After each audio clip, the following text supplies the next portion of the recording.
Recentemente eu passei por uma experiência muito peculiar, transformadora e bizarra, entendeu? Por algum motivo eu não sou muito capaz de assistir mais de um anime ao mesmo tempo. Então nos últimos 2 meses mais ou menos eu fiquei basicamente fazendo vídeos, indo pra faculdade e assistindo Jojo. E quanto mais eu assistia essa obra, mais coisas pra falar sobre ela eu adquiria. Especialmente depois do outro vídeo que eu fiz sobre as primeiras 2 partes dela. E considerando que nesse canal a única coisa que eu faço é dar a minha opinião, eu me senti na obrigação de fazer um vídeo complementando aquele outro, agora que eu já assisti o resto da obra. Então esse vídeo vai ser o seguinte: na primeira parte eu vou fazer uma reflexãozinha geral sobre Jojo e tentar explicar o que torna essa obra tão única e fascinante. E na segunda parte eu vou fazer uma retrospectiva completa da história das partes 1 até 6, uma espécie de review geral de todas as partes. Eu decidi parar na sexta parte por alguns motivos. Primeiro porque a partir da sétima a história vai para outro universo, então parar na parte 6 parecia apropriado, e segundo porque, como vocês sabem, o mangá de Jojo por enquanto só foi animado até a parte 6. Então eu acho que faria mais sentido esse vídeo abordar as partes da história que eu tenho versões de anime pra comentar e usar de fundo. E só alguns comentários antes. Absolutamente tudo que for dito nesse vídeo se baseia na versão de anime, não do mangá. Eu normalmente prefiro consumir a versão do anime se ela existir, porque né, eu gosto de ver as lutas animadas e as musiquinhas e tal. Então se eu falar algo, sei lá, criticar algo do anime, mas no mangá é diferente, no mangá faz mais sentido, etc. Sinta-se livre pra me corrigir nos comentários, mas me dá uma colher de chá, porque né,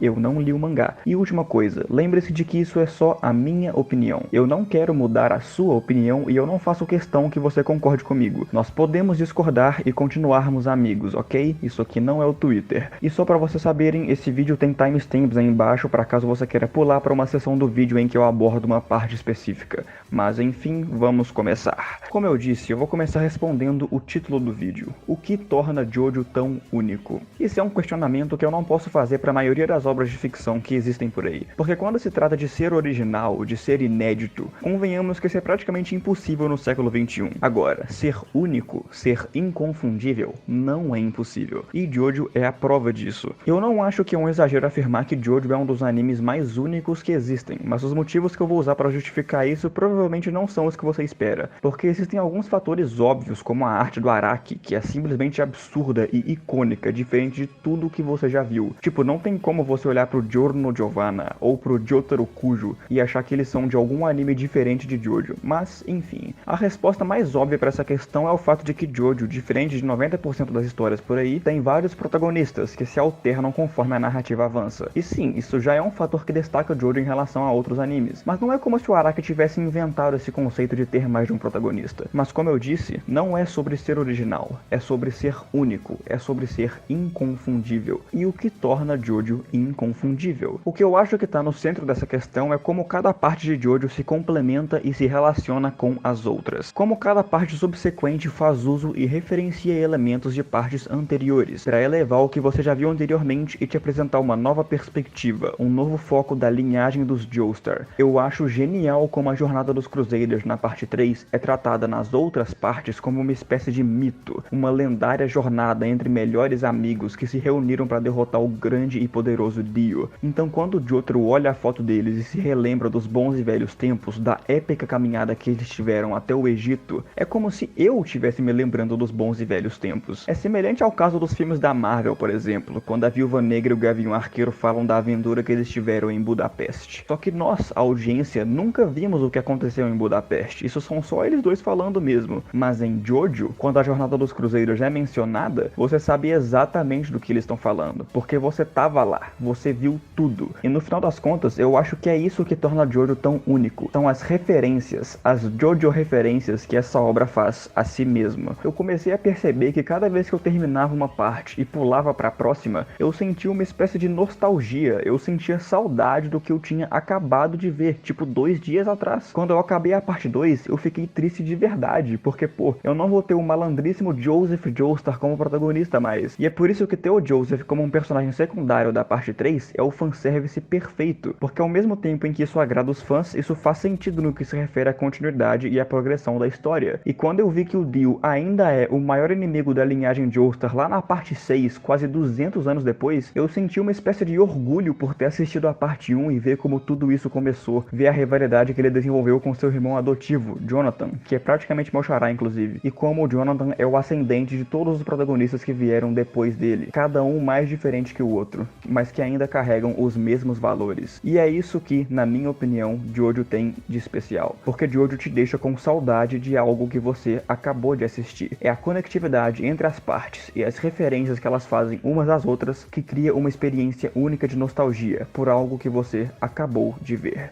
Enfim, era isso que eu tinha para falar nessa sessão desse vídeo. É isso que eu acho que torna Jojo tão único. Então agora vamos para a parte da retrospectiva, começando pela parte 1.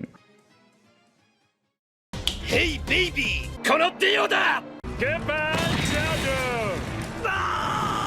Sobre essa parte eu vou ser mais breve porque eu não acho que eu tenho algo inédito para falar sobre ela, algo que outras pessoas já não tenham falado e algo que eu mesmo já não tenha falado no outro vídeo. O que acontece? Eu tenho um relacionamento muito esquisito com Phantom Blood, porque como eu disse antes, assistir as partes posteriores fez com que eu desenvolvesse uma memória mais afetiva com essa parte. Eu gostei de ter acompanhado essa história desde o início e tal, mas quando se trata da parte 1, independentemente, eu vou ser sincero, é bem difícil pra mim encontrar coisas nela que eu gosto, tipo, de verdade. Paradoxalmente, apesar de essa parte ser de longe a mais curta de todas, ela é a que eu acho que tem o pior ritmo. As coisas demoram muito pra acontecer, e quando elas acontecem é em uma sequência e uma velocidade que eu não acho natural. Por exemplo, o episódio 2 termina com o Dio e o Jonathan quase se matando na porrada, e o próximo começa com um time skip de não sei quantos anos, e agora eles de repente são melhores amigos. Eu não consegui assistir isso direito e levar essa história a sério. E também tem outras coisas, tipo todos os personagens secundários serem dolorosamente desinteressantes, as batalhas serem só raiozinho pra cá, raiozinho pra lá, vampirinhos, a história ser muito feijão com arroz e não apresentar nada que você já não tenha visto em outros 40 animes e o protagonista. Gente, não fiquem bravos comigo, mas assim, eu odeio o Jonathan. Eu não consigo gostar dele. Eu acho ele muito bobinho e ele não tem o menor carisma. Eu entendo a intenção do Araki de o Jonathan ser um símbolo e da dicotomia que ele tentou fazer, com o Jonathan sendo o bem absoluto e o Dio o mal absoluto. Mas acontece que o bem absoluto, um personagem que é a segunda ressurreição de Jesus Cristo, não é muito interessante de assistir, pelo menos pra mim. Eu particularmente prefiro personagens com personalidades um pouco mais próximas da realidade, mas por outro lado, personagens como o Dio, que são maus só por serem maus, podem sim ser muito divertidos de assistir. E esse é o caso dele, sinceramente. O Dio é a única coisa que eu gosto de verdade em Phantom Blood. Ele exala tanto carisma e tanta energia ao ponto de que às vezes eu torcia mais pra ele do que pro Jonathan, mas eu já falei sobre isso no outro vídeo, então não tem por que eu me repetir muito. O Dio é muito foda, carismático pra caralho e é um dos melhores vilões da história simplesmente por sua personalidade ridiculamente exagerada e muito fascinante. E algumas considerações finais da parte 1. Eu vejo muita gente falando que o Jonathan morrer no final é muito inesperado e corajoso por parte do autor, mas eu vou ser sincero, eu nunca me importei com essa morte porque eu não ligo pro Jonathan. Enfim, no final eu realmente não gosto muito da parte 1, mas pelo menos ela é curta o suficiente pra que eu não desistisse do anime. Então nota final da parte 1... nenhuma. Eu não gosto de dar nota em número pras coisas, eu acho isso meio estúpido. Então vamos pra parte 2.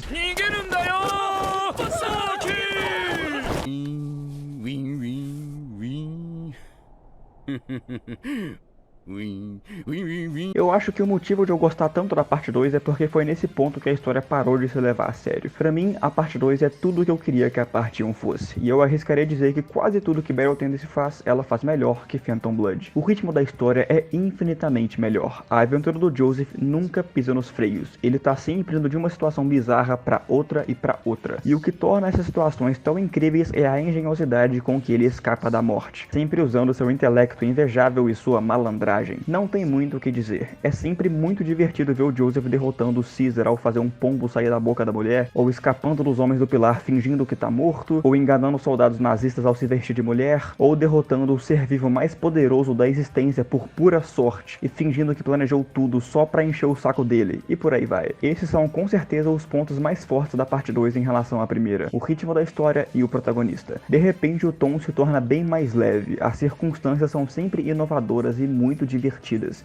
E é claro, o Joseph Joestar é muito foda. Eu acho absolutamente brilhante como esse protagonista é basicamente o oposto do Jonathan, porque isso garante uma quebra de expectativa absurda. Então quando o Joseph do nada tirou uma metralhadora do ânus e começou a fuzilar um restaurante cheio de civis, eu pensei... caralho, esse protagonista é interessante. Todos, absolutamente todos os trejeitos do Joseph são icônicos e muito memoráveis. Eu me lembro perfeitamente de todos os memes ligados ao Joseph. Sei lá, véi, eu nem tenho tantos motivos lógicos pra gostar tanto assim do Joseph. Ele carrega essa história nas costas e traz uma energia muito revigorante pra narrativa. E toda vez que ele usava suas cartadas clássicas, eu tava que nem um imbecil com um sorriso gigante no meu rosto. E agora você vai dizer assim, ó. Como é que você sabia que eu estava carregando socos ingleses? Em resumo, a história do Joseph foi a minha primeira vez assistindo esse anime em que eu não estava ansioso para essa aventura acabar. Eu estava sempre investido em ver esse personagem se metendo em encrencas cada vez mais ridículas e ver que tipo de solução ainda mais ridícula ele iria arranjar para escapar dali. Esse é o tipo de história ridícula que sabe que é ridícula, e esse é todo o ponto. Então quando você vê o Joseph derrotando o Car simplesmente porque ele deu sorte, você não sente que é uma conveniência narrativa ou um deus ex machina, porque você tá ocupado demais rachando o pau de rir de toda essa situação.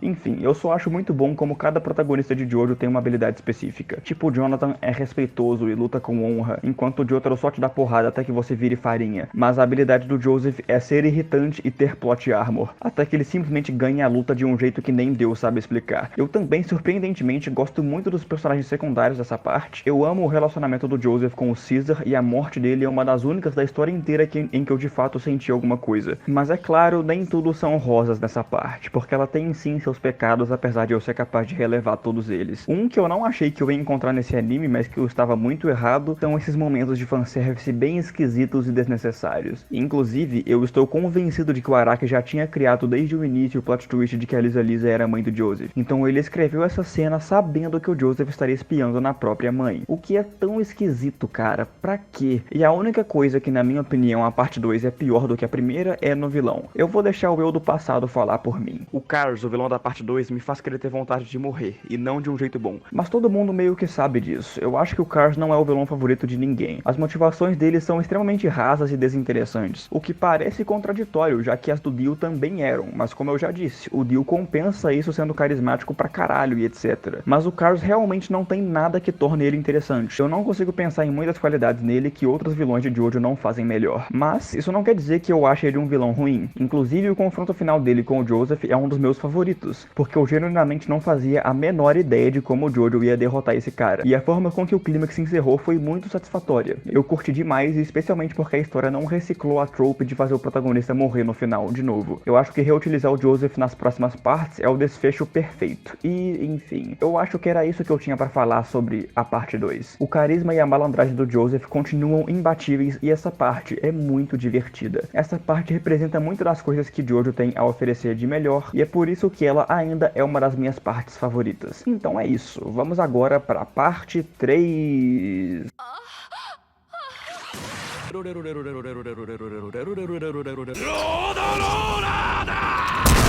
Mano, inclusive eu tava pensando nessa cena que o Dio joga um rolo compressor em cima do Jotaro. Eu fico imaginando os operários indo trabalhar no dia seguinte, chegando lá e vendo que o rolo compressor sumiu, e o chefe chega, gente, o que aconteceu? E os caras, chefe, você não vai acreditar, roubaram o nosso rolo compressor. Olha, não fiquem bravos comigo, tá? Era nessa parte do vídeo que eu tava pensando quando eu falei que nós podemos discordar e continuarmos sendo amigos. Tudo que eu escutava era como essa parte era quando o Jojo realmente vira Jojo e a história fica boa de verdade, mas assim...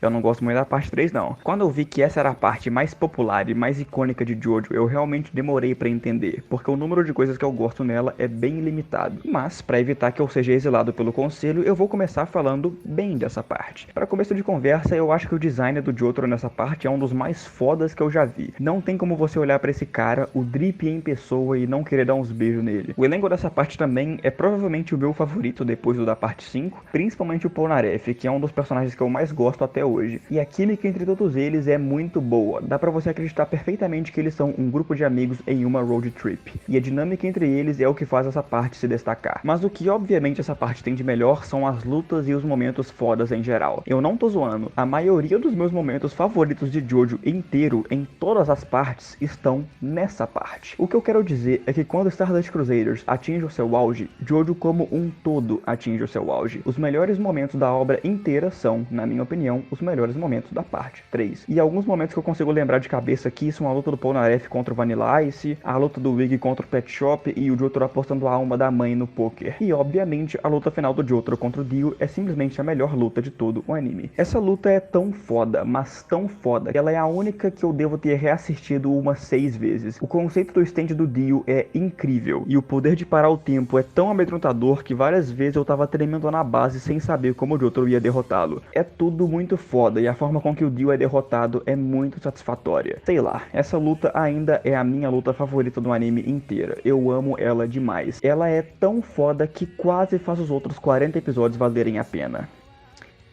Quase. Eu infelizmente tenho que falar mal dessa parte agora. A parte 3 é muito estranha pra mim, porque eu gosto de subdividi-la em 2 partes. O arco do Egito e o resto. Porque, como eu disse, os meus momentos favoritos do anime estão nessa parte, estão no arco do Egito. Mas, sinceramente, eu acho o resto dessa parte muito ruim. De repente, a história adota um modelo tipo das séries da CW, onde em cada episódio eles têm que derrotar um inimigo da semana. Todos os episódios até eles chegarem no Egito são iguais, são a mesma coisa. Eles estão indo em algum lugar ou passando por algum lugar. Um inimigo aparece e interrompe eles. Por algum motivo, o grupo se separa e esse inimigo consegue enfrentá-los 1 contra 1. O Crusader começa a perder a luta e quase morre, oh não, mas aí aparece o Jotaro e faz orar e derrota ele. E isso, esse modelo exato que eu descrevi, se repete tantas vezes na parte 3 que eu tava morrendo de tédio assistindo. Eu não aguentava mais ver o Jotaro derrotando todos os inimigos exatamente da mesma forma.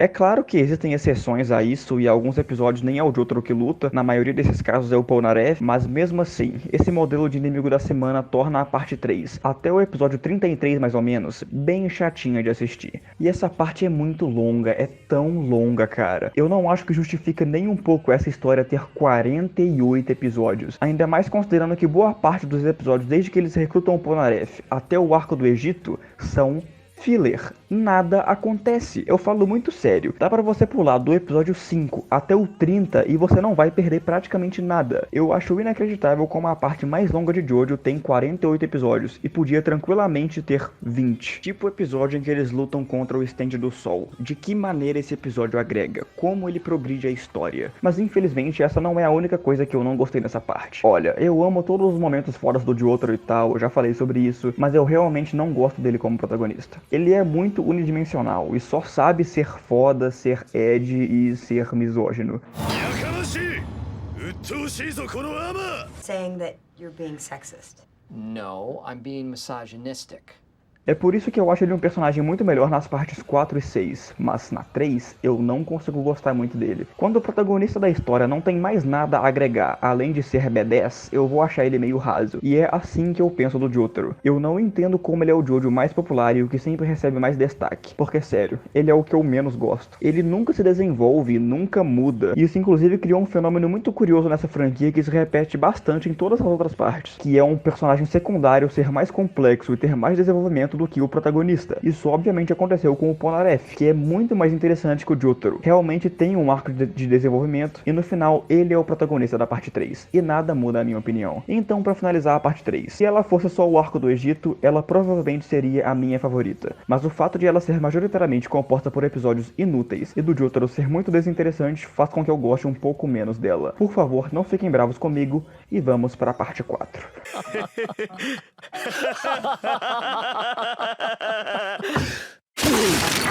E eu estou muito feliz em anunciar isso, porque a parte 4 de Jojo é uma obra-prima. Amigos, Diamond is Unbreakable é de longe a minha parte favorita por inúmeros motivos. Primeiro, eu agradeci a todos os deuses possíveis que ela não tem 50 episódios que nem a última. Depois eu descobri que no mangá a parte 4 é mais longa do que a 3 e eu ainda não entendi como isso é possível, mas como eu disse, eu só vi as versões de anime. E o anime da parte 4 é muito foda. O motivo de eu gostar tanto do Josuke como protagonista é porque ele é o primeiro Jojo cuja personalidade não se baseia em uma caricatura. Ele é um cara normal, literalmente um cara normal. E eu acho que isso se encaixa perfeitamente nessa nova pegada que a parte 4 traz, porque as últimas 3 tiveram riscos mais altos e se os heróis perdessem, o mundo basicamente ia acabar. Mas na 4, os riscos têm uma escala bem menor e trazem uma atmosfera bem mais mundana. E por isso eu acho perfeito que o protagonista dessa parte seja só um brother. O Josuke pra mim é uma amalgamia, uma mistura melhorada de todos os outros Jojos que vieram antes dele. Ele carrega toda a malandragem, o humor e o carisma do Joseph e tem tantos momentos badass e fodas quanto o Jotaro. E eu acho isso perfeito, como ele alterna entre várias emoções ao longo da história. O contraste entre os momentos de ele trapaceando no jogo de dados e depois revoltadíssimo esfolando o Kira na porrada. Também tem outro momento que demonstra perfeitamente a personalidade do Josuke, em que ele vai atrás de um inimigo, mas percebe que seria uma covardia ele bater em um cara hospitalizado. Então ele cura os ferimentos do cara só pra poder arrebentar ele de novo.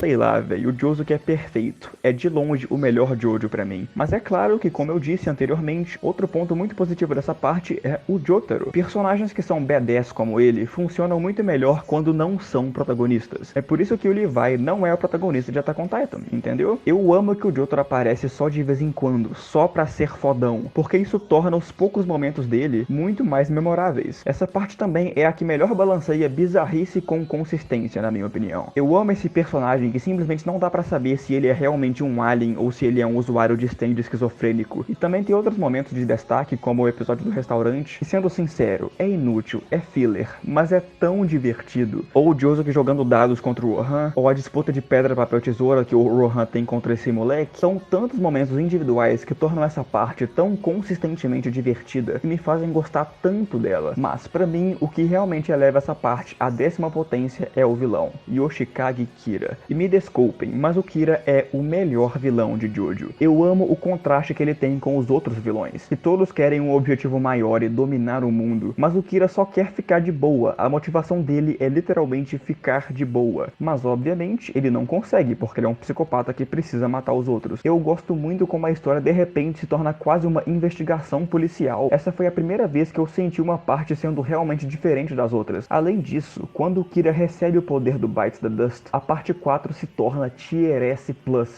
Os 2 episódios em que o Hayato fica preso no loop temporal são absurdamente bons, porque eles são o melhor exemplo de como construir um vilão foda. Porque nesse cenário, o Kira parece imbatível, inderrotável. Você não faz a menor ideia de como uma criança sem poderes vai conseguir se safar dessa situação. Toda a construção até esse momento é muito boa, porque você fica sem entender nada. O Kira mata o Hayato e do nada ele aparece vivo de novo, e o Kira tá muito confiante, como se ele soubesse que já ganhou. E você fica tipo, gente, o que tá rolando? Enfim, o arco do Bites the Dust é genial e a conclusão da parte 4 provavelmente é a minha favorita. Eu amo como todos os personagens que nós conhecemos até agora se juntam pra derrotar o Kira. E isso também é muito coeso com a mensagem que essa parte traz, porque ela é toda good vibes e amor ao próximo. E é por isso que ter um vilão que é simplesmente o mal encarnado é perfeito. E todos os melhores amigos com corações de ouro se juntando pra derrotar ele é perfeito. A conclusão da parte 4 é incrível.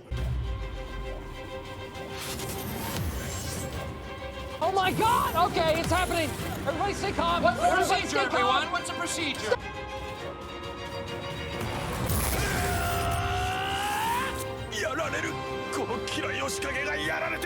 Eu gosto demais dessa parte, e as únicas coisas que eu acho que poderiam ser melhores exploradas é o relacionamento do Josuke com o Joseph. Eu acho que dava pra explorar isso mais e talvez dar mais umas camadas pro Josuke, porque apesar de eu ainda gostar muito dele, ele também cai naquele fenômeno de personagens secundários terem mais desenvolvimento do que o protagonista. Nesse caso sendo o Koichi e o Hayato. Mas é isso, a parte 4 é quase perfeita, é boa demais. Então vamos pra parte 5.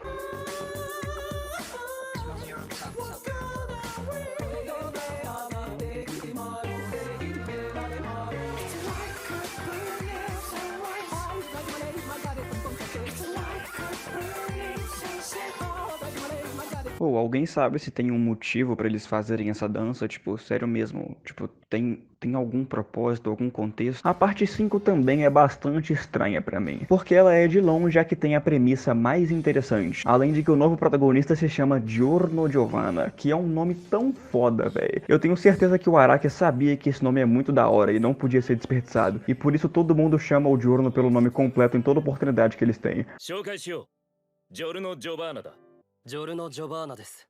Sim, eu sei, ele acabou de falar, mas infelizmente, Golden Wind é a parte que pra mim teve a maior quantidade de potencial desperdiçado. Quando eu vi sobre o que essa parte ia ser sobre, eu tinha certeza que ela ia ser minha favorita, mas isso acabou não acontecendo. Primeiro, eu achei genial a ideia de esse protagonista ser filho do Dio, eu nunca tava esperando isso, mas isso também é a minha maior reclamação da parte 5. Seguinte, a história da Jolene só pode ser contada porque ela é filha do Jotaro, e a história do Jotaro só pode ser contada porque ele é neto do Joseph, e por aí vai. Mas o fato do Giorno ser filho do Dio nunca é relevante pra história. Isso não muda nada. Essa história podia perfeitamente ser sobre qualquer usuário de stand na Itália. Ele ser filho do Dio nunca é sequer mencionado fora do episódio 1. E mesmo nele, isso foi só uma desculpa pro Jotaro aparecer. Mas isso nunca mais é relevante, nunca mais é abordado. Eu fiquei ansiosíssimo para que isso revelasse algum outro lado do Dio que nós ainda não vimos. Teria sido muito foda ver o Dio possivelmente tendo um relacionamento com uma mulher que ele não matou, né? Enfim, eu fiquei criando muita expectativa em cima disso e acabou que não deu em nada. O Giorno ser filho do Dio não é relevante pra história em momento algum.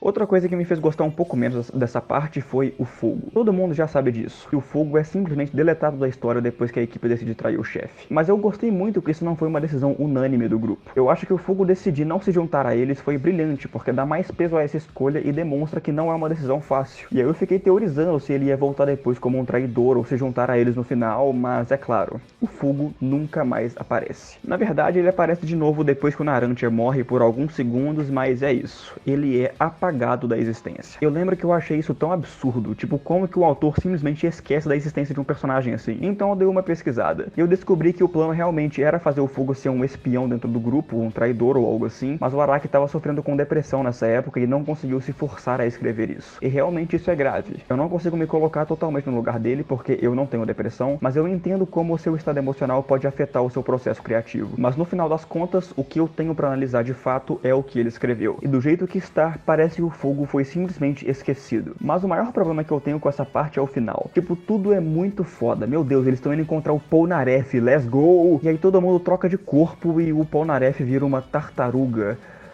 Enfim. Eu senti que eu tava assistindo um episódio de Friends, velho. Cortou o clima completamente, ficou ridículo demais e cortou a atenção. Além de que depois que eles derrotam o chefe, do nada a história corta pra um flashback que dura 2 episódios e vem do nada. E aí eu comecei a achar esquisito demais pra continuar investido. Enfim, a parte 5 de Jojo é a única parte que eu gostaria que fosse mais longa. Não porque eu gosto mais dela do que das outras, mas porque eu queria ter visto todo esse potencial ser explorado. Mas eu só tive a impressão de que essa parte acabou do nada e o tom dela foi meio inconsistente. Eu realmente não gostei muito. Mas não é como se ela não tivesse nada de bom. Eu acho inclusive que as lutas dela no geral são as melhores do anime. Os stands são sempre muito criativos e a forma com que eles são usados é constantemente divertida. E de novo aquele fenômeno que eu citei anteriormente. O Bruno, um personagem secundário, é infinitamente mais interessante e desenvolvido do que o protagonista. E o design de som do stand dele especificamente tá me fazendo sentir algumas coisas.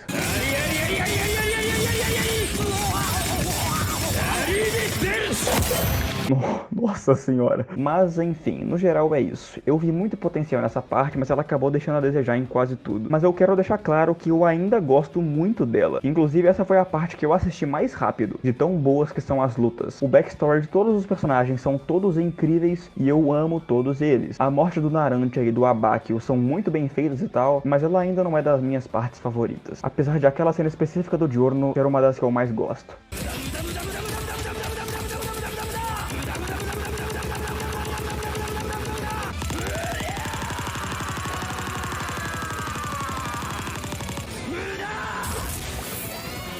Enfim, vamos para a última parte do vídeo, a parte 6.